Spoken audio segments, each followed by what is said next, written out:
Princess Lyraveth stood on the high balcony of her flagship as it drifted above the dusty human station called Outpost 9. She wore full ceremonial armor of shining black scales and gold filigree that caught the weak light of the distant sun. Her tail flicked with impatience, while her sharp violet eyes scanned the landing bay below. Ambassadors from her empire had spent months searching human worlds for the one the old prophecy named the Silent Guardian of Terra. Now they claimed they found him. A simple mechanic named Elias Kane.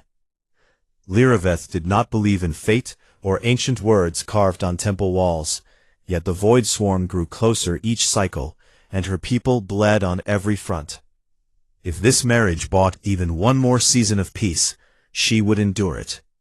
The airlock hissed open, and the human delegation stepped out first. They bowed low and spoke in careful tones through translators. Behind them walked the man himself, and broad-shouldered, with scars that crossed his arms and neck like old maps. His hair was dark and cut short, his face calm and unreadable. He wore a plain gray jumpsuit stained with grease, and carried no weapon, no honor blade, no sign of rank. Elias Kane looked at the princess once, then dropped his gaze to the deck plates. He said nothing. The lead ambassador cleared his throat and began the formal speech. Great Princess Lyraveth of the Kalorian Empire, we present Elias Kane of Earth, who matches the signs given in the sacred texts. He is silent by choice, strong in craft, and proven in ways we may not yet understand. The union will bind our peoples and fulfill the words of the elders. Lyraveth felt her crest rise in irritation. This human looked like any other laborer on the fringe worlds. No fire in his eyes, no pride in his stance. She stepped forward, her boots ringing on the metal. "You are the one they chose?" she asked, her voice clear and edged. Elias lifted his head, met her gaze for a brief moment, then nodded once. That was all. No words, no flourish, no plea. Lyraveth turned to her advisors. "This is the Silent Guardian." One advisor lowered his head. "The signs align, Your Highness. His birth world is Terra. His life shows no boast, no record of glory, yet the swarm fears something from that place. We must trust the prophecy," she hissed softly through her teeth. "Very well. The wedding will happen on Kalor Prime as custom demands. Prepare the ship." She looked back at Elias. "You will travel with me, human." He nodded again. No complaint, no question. The journey took 12 cycles. During that time, Lyraveth watched him from afar. He spent most hours in the engine bay, helping the crew repair failing conduits and worn drive cores. His hands moved with sure skill. Tools became part of him.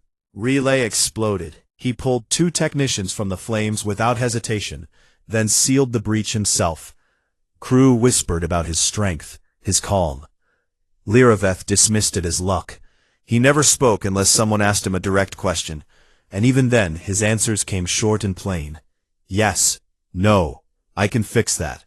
Once she walked past the observation deck and saw him standing alone, staring at the stars. His face showed nothing, yet his fists clenched at his sides. She wondered what memory held him there, but did not ask. She told herself it did not matter. He was a tool for peace, nothing more. When the Imperial Palace appeared on the view screen, Lyraveth felt the familiar weight of home. Towers of crystal and stone rose into violet skies. Banners of her house snapped in the wind. Crowds gathered in the great plaza to watch the arrival of their princess and her strange new consort. She stepped onto the ramp. First, head high, tail straight. Elias followed 2 paces behind, still in the same worn jumpsuit. Courtiers stared and whispered. Some laughed behind jeweled fans. "A barbarian from the fringe," they said, "mute and low-born. How can this match save us?" Lyraveth ignored them. She led him through marble halls lined with statues of her ancestors. Torches burned in brackets of gold. At the central dais, the high matriarch waited. Ancient and stern, she wore robes of deepest crimson. She raised one clawed hand for silence. The prophecy speaks of union between Kalor and the silent guardian of Terra. Today we seal that bond. Liriveth, you will take this human as mate. Elias, you will stand as consort to our princess. Do you both accept this path? Liriveth lifted her chin. I accept it for my people. All eyes turned to Elias. He looked at the matriarch, then at Liriveth, and, steady, the first full sentence anyone had heard from him since arrival. I accept. The matriarch nodded. Then, let the rite begin. Servants brought the binding cords, woven from star silk and bloodvine. They wrapped one cord around Liriveth's wrist, and the other around Elias. The cords glowed soft blue as ancient words echoed through the hall. With this tie, we join strength to wisdom, fire to silence, empire to guardian. May the stars witness and the void tremble. The cords tightened, then fused into smooth bands that would never break. Liriveth felt the warmth spread up her arm. She looked at Elias. His face stayed calm, but she saw a flicker in his eyes, something deep and old. The ceremony ended with cheers and music. Feasts would last for days, yet Liriveth felt no joy. She had wed a stranger for duty. Now she must live with him. That night, in the private wing of the palace, she faced him across from him. A wide chamber. Windows opened to the twin moons. You will have rooms here, she said. You may move freely, but do not shame me. He stood with hands clasped behind his back. I understand.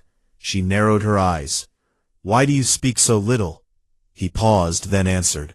Words cause trouble when they are not needed. She snorted. You think silence makes you wise? No, he said.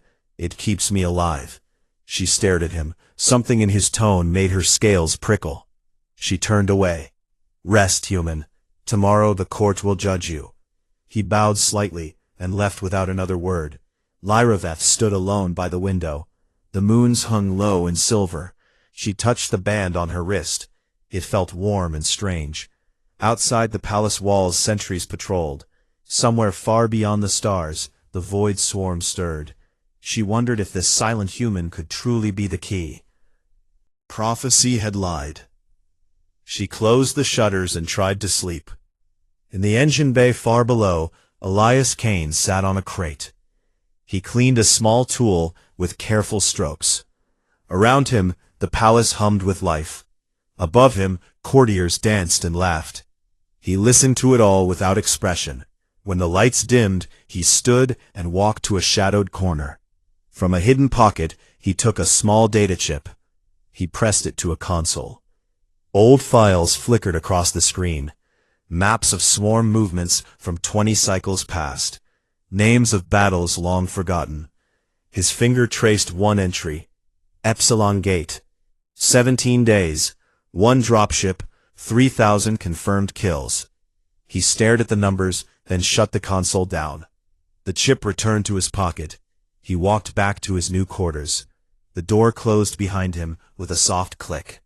In the silence, he allowed himself one small sigh. Then he sat on the edge of the bed and waited for dawn. The palace slept, but the stars kept watch. And somewhere in the deep black, the swarm remembered a name it had tried to erase. The human who never spoke of victory, yet carried it in every quiet step. Liriveth dreamed of fire and wings. She woke before first light. Her new life had begun. Princess Liriveth walked the wide corridors of the imperial palace with her new consort 2 steps behind. The halls echoed with the soft click of her armored boots and the quiet tread of Elias in his plain shoes. Courtiers lined the walls in bright silks and jeweled scales. They bowed as she passed, but their eyes lingered on the human. Some whispered behind raised fans. Others laughed low and sharp. Look at the mute barbarian, one said. He follows like a trained beast, another replied. The prophecy must be broken. How can silence save us from the swarm? Liriveth heard every word. Her tail lashed once, then stilled. She refused to show anger. Instead, she led Elias to the grand engine hall, deep beneath the main towers. Massive reactors hummed behind thick crystal walls. Ancient conduits glowed with blue plasma. Technicians in heavy suits moved between panels. They stopped and stared when the princess entered. "Your Highness," one said, and bowed low. "What brings you here?" She gestured to Elias. "My consort will work with you. Show him the failing core on level 3. The lead technician hesitated. "But that core is unstable. It requires expert hands." Liravith looked at Elias. He stepped forward without a word. He studied the control panel for a long moment, then reached for a tool rack. His fingers closed around a plasma wrench. He began to work. Within minutes, alarms quieted, lights steadied. The technicians watched in silence as he rerouted power flows and sealed microfractures. When he finished, the core ran smoother than it had in years. The lead technician blinked. "How did you know to adjust the tertiary manifold like that?" Elias wiped his hands on a rag. "I read the manual." He said nothing more. Liravith watched from the doorway. She felt a small spark of surprise, but she pushed it down. One repair meant nothing. She turned and left. Elias stayed behind. He worked through the day and into the night. Word spread quickly. The human fixed what our best could not. Still the court laughed. They called him the Grease Monkey Consort, a joke in living form. Days passed. Liraveth tested him in small ways. She invited him to spar in the training yard. Kalorian guards circled with honor blades.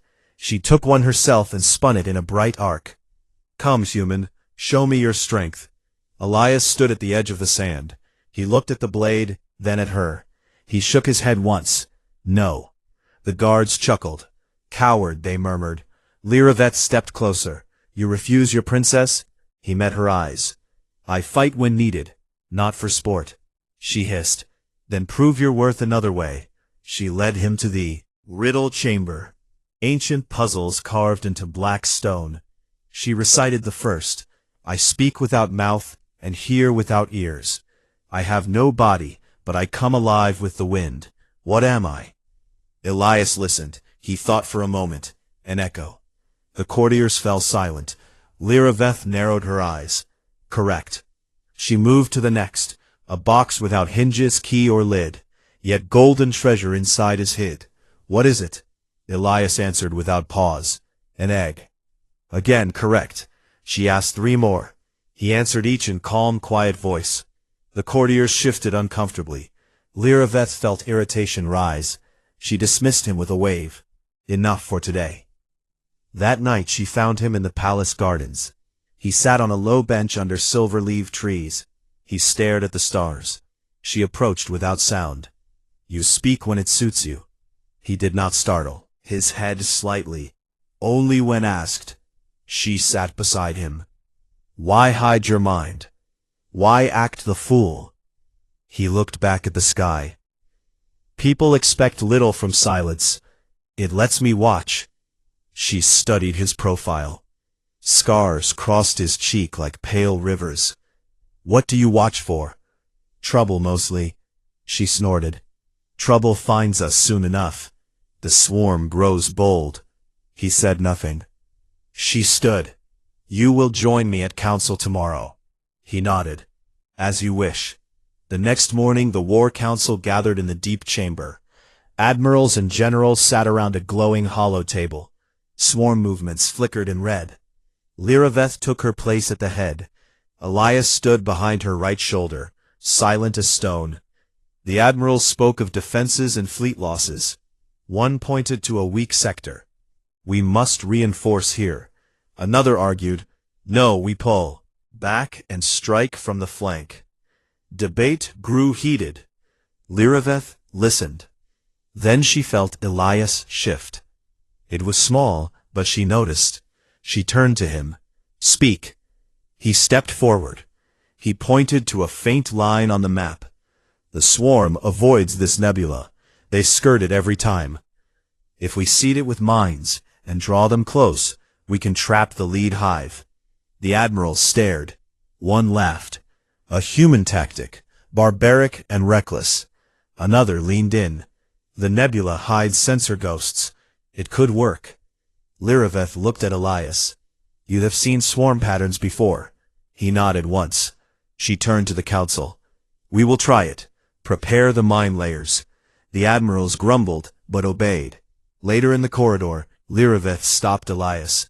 "Where did you learn of swarm movements?" He shrugged. "Old reports." She narrowed her eyes.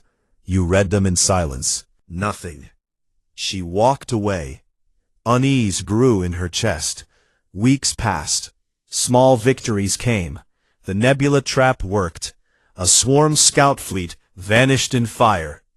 Courtiers still mocked Elias behind his back. But fewer laughed openly. One evening, Liriveth could not sleep. She walked the archive wing. Ancient shelves rose high. Dust floated in torchlight.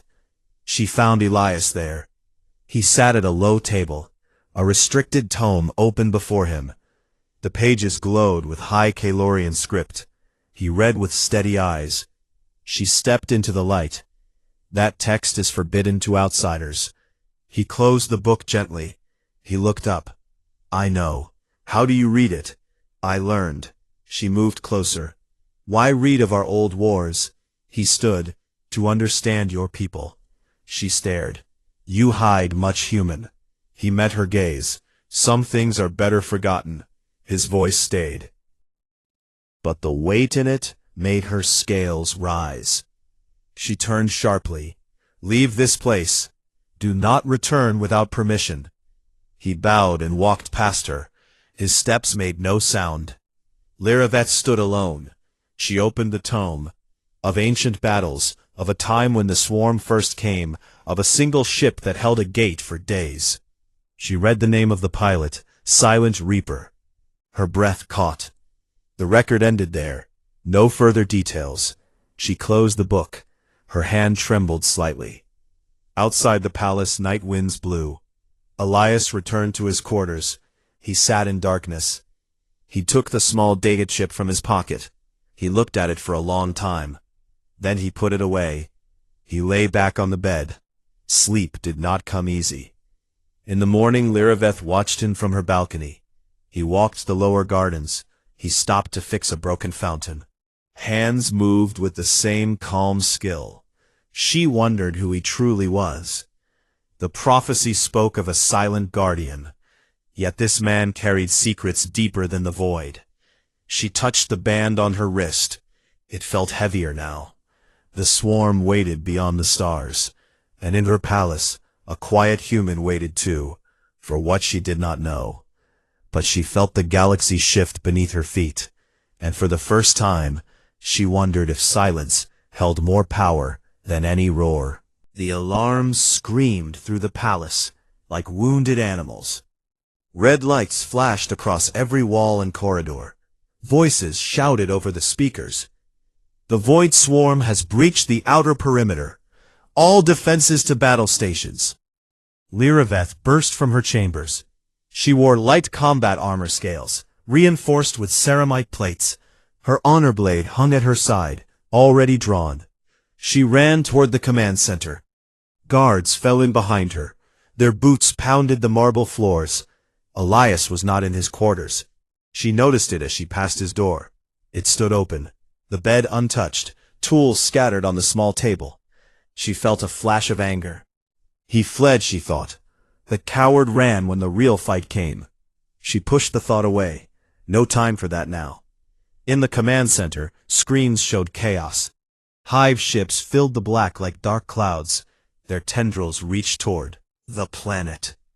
Boarding pods launched in waves. They burned through the atmosphere like falling stars. Explosions bloomed across the defense grid. Kalorian fighters vanished in bright flashes.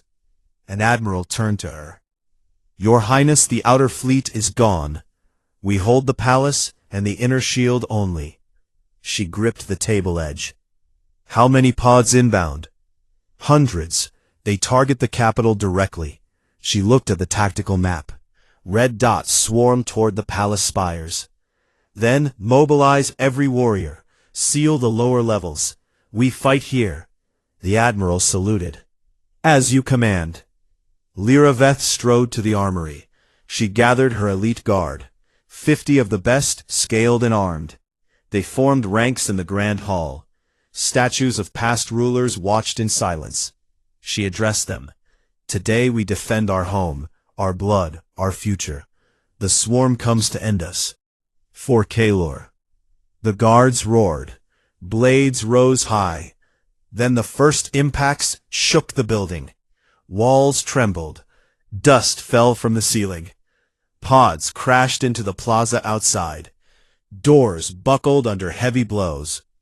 Lyraveth led her guard to the main entrance. They formed a wall of steel and scales. The doors exploded inward. Black ichor sprayed across the floor.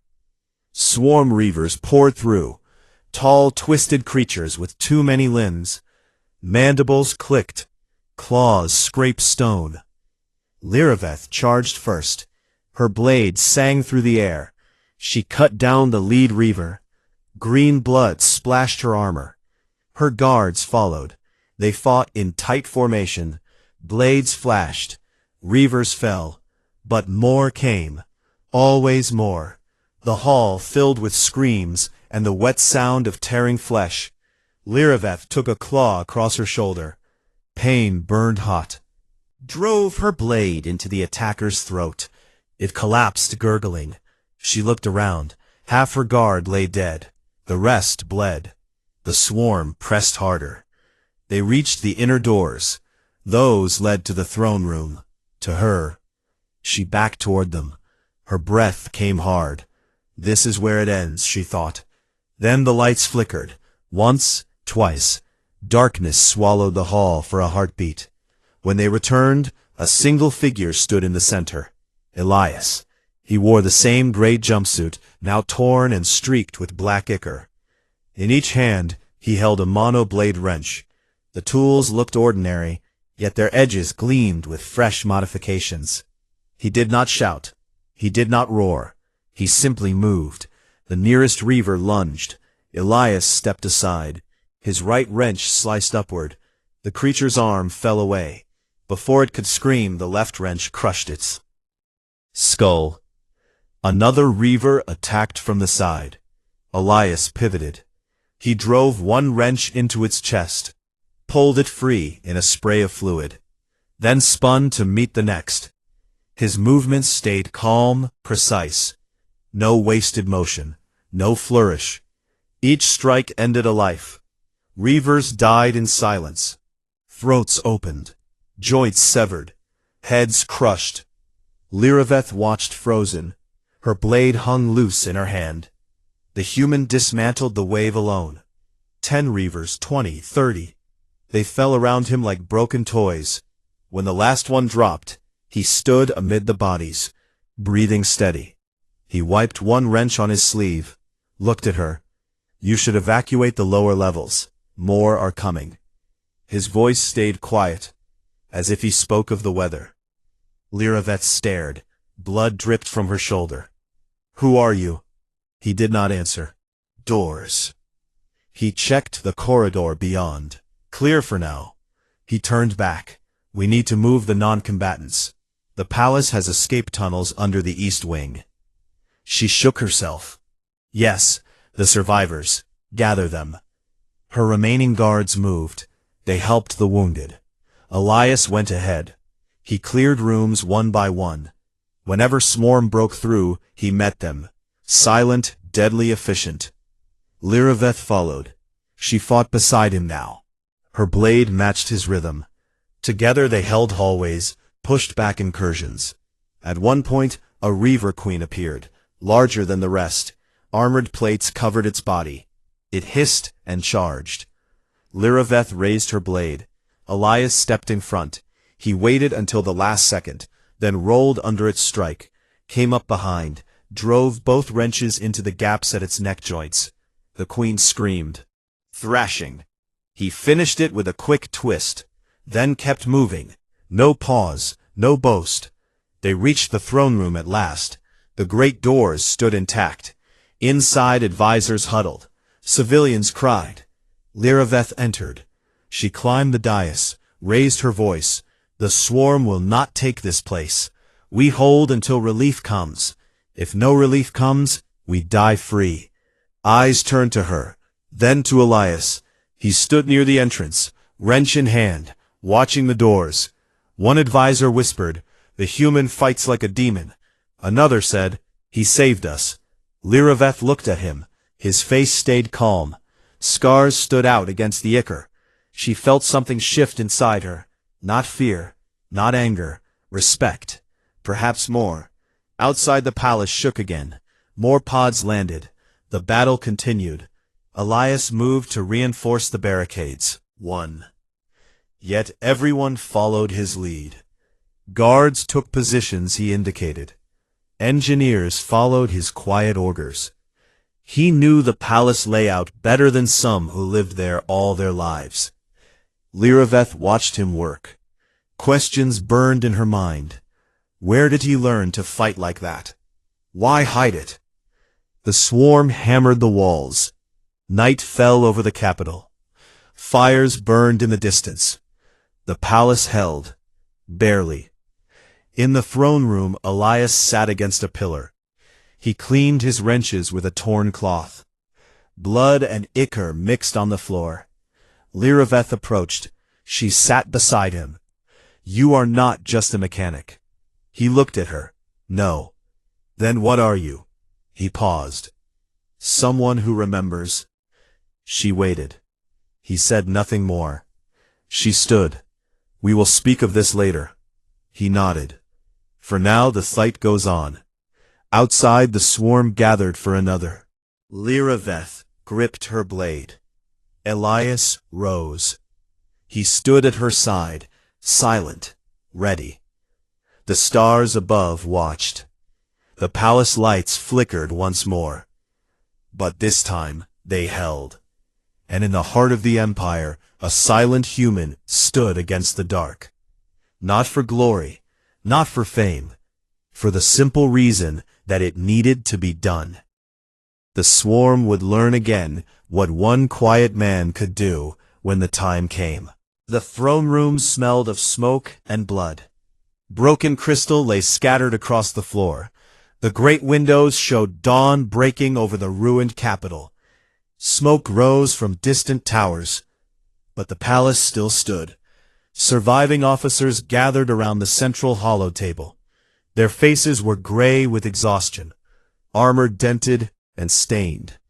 Lyraveth stood at the head. Her shoulder wound had been bandaged.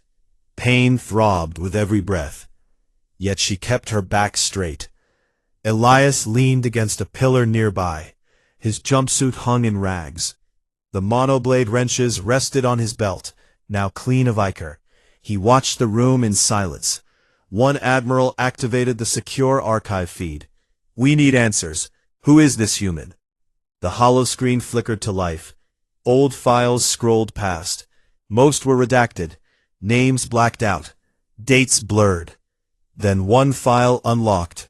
Classification. Level Omega. Eyes only. The admiral hesitated. "Your Highness, this requires your clearance." Lyraveth stepped forward. She placed her palm on the scanner. The file opened. 20 cycles ago, first swarm incursion. Epsilon Gate sector. A single human dropship held position against impossible odds. 17 days of continuous combat. No resupply, no reinforcements. The pilot callsign, Silent Reaper. Destroyed 4 Hive Nexus cores. Confirmed kills over 3,000. He walked away when relief arrived, then vanished. No debrief, no ceremony, just gone. Images appeared. Grainy footage from cockpit cams. A young Elias in flight suit. Face calm, even as alarms blared. His hands steady on controls. Swarm ships exploded around him, one after another. He never spoke on open channels, only short bursts to his own systems. Locked. Firing. Reloading. The council watched in stunned silence. Another file showed after-action reports. Allies called him a legend. Enemies called him a ghost. The swarm learned to fear one human ship. They changed tactics because of him. Then he disappeared, changed his name, grew a beard, took work as a mechanic on fringe stations, lived quiet, forgotten. Until now. The Admiral turned to Elias. It was you. Elias looked at the floor. He said nothing. Lyraveth walked toward him. The room fell quiet. Everyone watched. She stopped in front of him. Why hide it? He lifted his eyes. Heroes die young and loud. I wanted to live. His voice stayed low. No pride, no regret, just fact. She studied his face. The scars told stories now. Each one a battle no one remembered. The prophecy did not choose a symbol. It chose you. The one who already beat them once. He shrugged. Prophecy found me. I did not look for it. An advisor spoke up. We owe him everything. The court should know. Lyraveth raised a hand for silence. Not yet. First we secure the planet. Then we speak truth. She turned to the officers. Repair crews to the shield generators, medical teams to the wounded, scout drones to track swarm retreat. They moved at once. Elias stayed where he was. Lyraveth looked at him again. Come with me. They walked through damaged halls, past fallen statues and burned banners. They reached the ruined gardens. Silver-leaved trees stood broken. Dawn light filtered through smoke. She stopped by a cracked fountain. Water still trickled from a stone mouth. She faced him. Tell me the truth now. All of it. He sat on a low wall, hands resting on his knees. I was 22 when the swarm hit Epsilon. My ship was the last one left. I held the gate because someone had to. Every day I thought it would be my last, but I kept fighting. Quiet, steady. When it ended, I could not face the parades, the questions, the weight of being a hero. So I left. I buried the name. I fixed ships instead of breaking them. I thought it was over. Then your people came looking for the Silent Guardian. I knew what it meant. I could not run again. She listened. Her tail curled slowly. You saved us, not because of duty, because you chose to. He nodded. Some fights do not end. They wait. She touched the binding band on her wrist. It glowed faintly. I wed you thinking you were nothing, a placeholder, a mistake. Now I see you carried the weight of galaxies on your shoulders, and said nothing. He looked at the rising sun. I never wanted the weight, but I carry it anyway. She stepped closer. Her voice softened. The swarm remembers your name. He gave a small smile, the first she had seen. They remember the ship, not the man. She reached out. Her clawed hand rested on his arm. The man matters more. He met her gaze, for the first time without distance. Perhaps. They stood in silence. Birds called in the damaged trees. Smoke drifted lazy on the breeze. Below them the city stirred. Survivors emerged from shelters. They began to rebuild. Lyraveth spoke again. The Empire will honor you, not as a legend forced upon us, but as the guardian we needed. He shook his head. No honors, no statues, just let me stay quiet. Let me fix what breaks. She studied him. You ask little, after giving so much. Stood. Enough has been given. Now we protect what remains. She nodded. Then we do it together. Not as princess and consort, but as equals. He looked surprised for a moment, then inclined his head. As equals. They walked back toward the palace, side by side. No longer one leading and one following. Guards saluted as they passed. Whispers followed them. The human, the reaper, the one who saved us. In the throne room the council waited. Lyraveth entered first. Elias behind her. She raised her voice. Hear me. The prophecy was true. The silent guardian of Terra stands among us, not as myth, but as flesh and blood. He is Elias Kane, once called Silent Reaper. He held Epsilon Gate alone. He ended the first incursion. Now he has done it again. The room erupted in murmurs. Some cheered, others bowed low, stepped forward. "We owe you our lives." Elias raised a hand. "No debt, just a job finished." The general stared, then saluted sharply. "As you say." Lyraveth continued. "The swarm retreats, but they will return. We rebuild stronger, with him at our side." She looked at Elias. He stood calm, no change in expression, yet something had shifted. The weight in his eyes seemed lighter. Outside, the sun climbed higher. Light poured through broken windows. It caught the binding bands on their wrists. They glowed together, blue and steady. The Empire had survived, because one man chose silence over spectacle, strength over show. And when the dark came, he answered without a word. Lyraveth felt the future open before them. Not easy, not safe, but possible. Because the silent human had stepped forward once more, and the stars would never forget. The throne hall had been rebuilt in haste. Fresh stone replaced cracked marble. New banners hung from high beams. They showed the black scales of House Kalor against violet fields. Torches burned bright along the walls. Crowds filled the space. Warriors in polished armor, courtiers in silks, common folk who had survived the siege, all stood silent, waiting. Lyraveth entered first. She wore no heavy battle gear now, only a simple robe of deep crimson, edged in gold. Her scales gleamed under the light. The binding band on her wrist caught every eye. She walked to the raised dais. Elias followed close behind. He still wore a plain gray jumpsuit, clean now, but unmarked by rank or metal. His scars showed clear in the torch glow.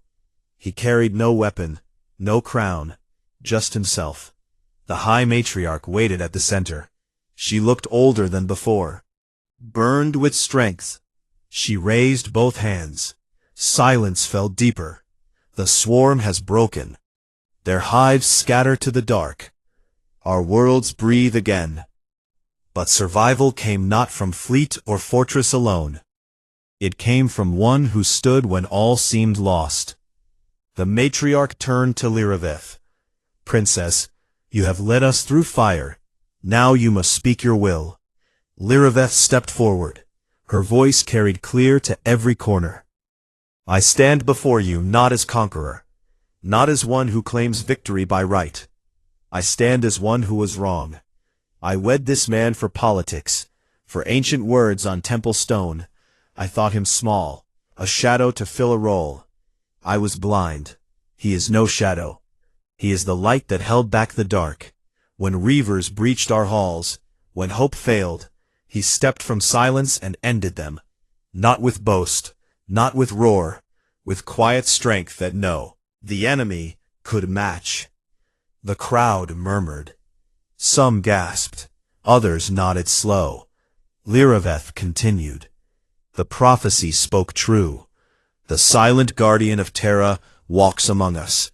His name is Elias Kane, once called Silent Reaper. He held Epsilon Gate alone. He saved countless lives then. He saved ours now." She turned to him. Her eyes met his. No distance remained. She drew her ceremonial blade, the same one she had carried through battle. Its edge shone silver. She knelt, an act no Kalorian ruler had ever done in public. Gasps rose from the crowd.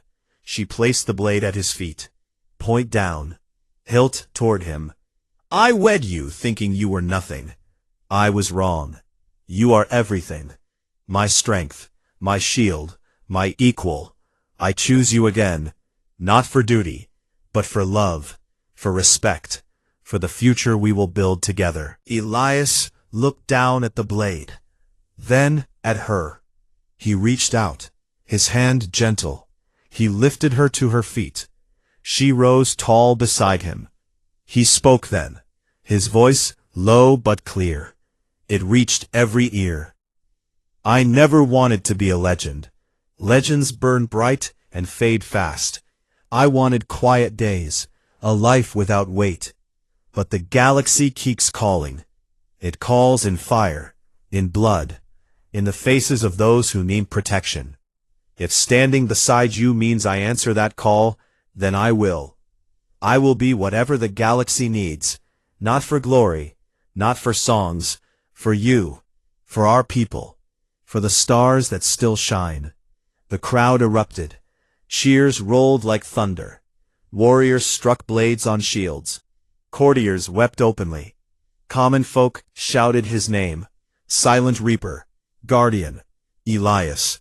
Lireveth took his hand. Touched. They glowed bright blue. A single light. She looked out over the hall. We rebuild now, stronger than before. With open eyes, with honest hearts. The swarm will return one day. When it does, we will meet it, together.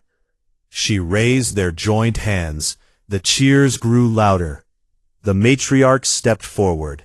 She placed a small crown of silver vines on Lireveth's head, then another on Elias. Simple. No jewels, no gold, just vines woven tight. Symbols of endurance, of roots that hold against storm. She spoke.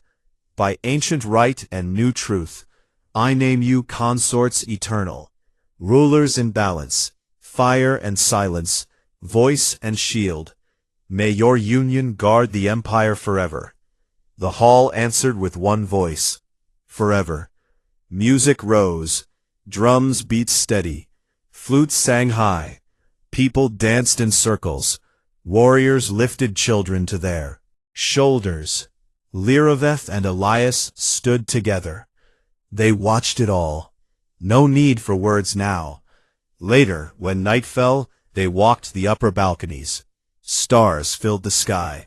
Twin moons hung low. She leaned on the rail. He stood beside her, close enough to feel warmth. She spoke first. You could have refused, walked away again. He shook his head. Not this time. Why? Because you knelt. Because you saw me, not the myth, the man. She smiled small. I see you now, and I like what I see. He looked at the stars. They stretch far. More battles wait out there. She nodded. We will face them side by side. No more hiding. No more silence alone. He took her hand. No more alone. They stood quiet. Wind moved soft across the towers. Below the city, lights flickered back to life. People repaired homes. Healers tended wounds. Engineers rebuilt shields.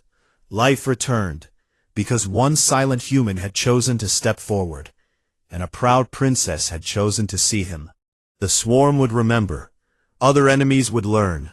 Humanity carried strength in quiet places, in hands that fixed instead of broke, in eyes that watched instead of boasted, in hearts that fought when needed, and rested when they could.